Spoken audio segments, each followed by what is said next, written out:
Hello po, gagawa tayo ngayon ng maha at ito po ang mga gagamitin ko.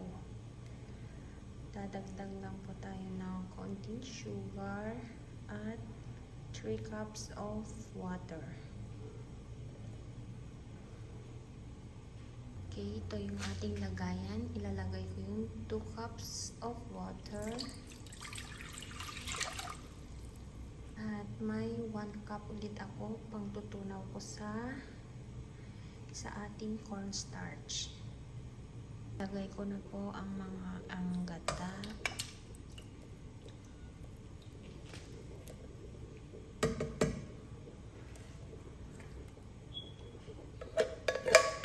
Sayang na nabuo.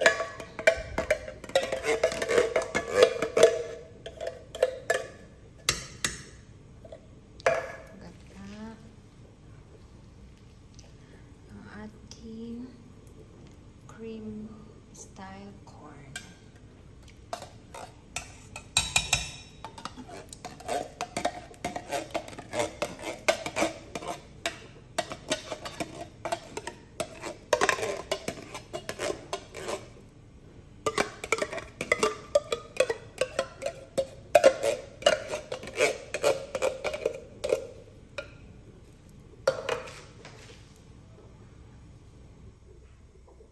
Ating carnation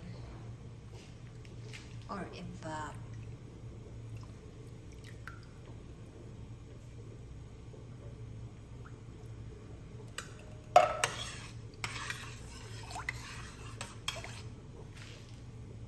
Last, ang ating condense.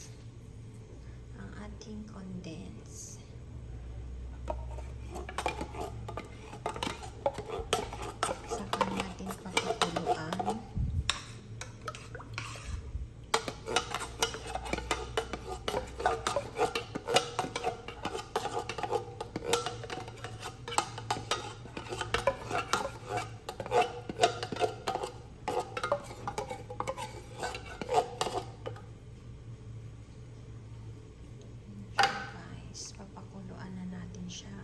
Starch ay aking tunawin sa water kanina na binukod ko. Papakuluan na po natin. Pasensya na po sa aming kitchen. Kailangan po halo-haluin po yung kitchen.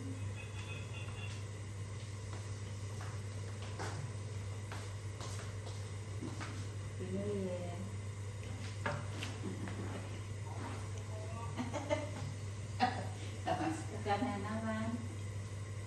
Katawad ko. Later on, dadagdagan ko po ito ng konting sugar kasi kulang po yung tamis pa nito. Ang sugar po ay nakadepende po sa inyong panglasa.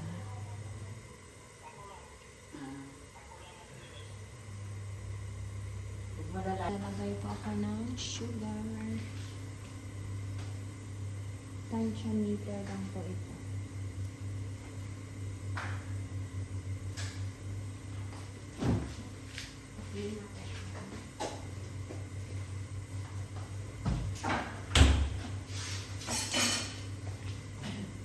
Papakuluan lang po natin ito at pwede nang ilagay ang ating natunaw na cornstarch.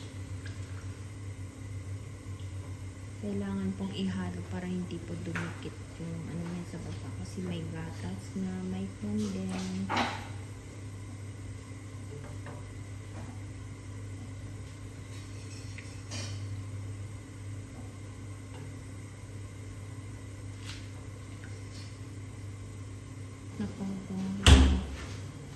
Dahil kumukulong na, ilalagay na natin ang cornstarch.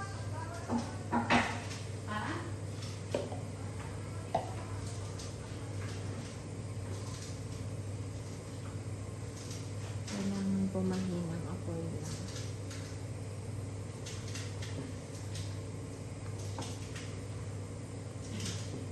Itugas pa.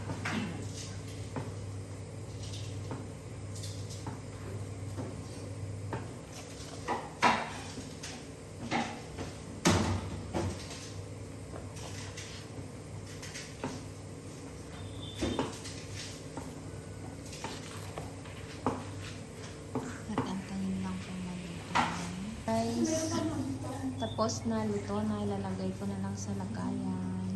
Lagay ko na sa lagayan.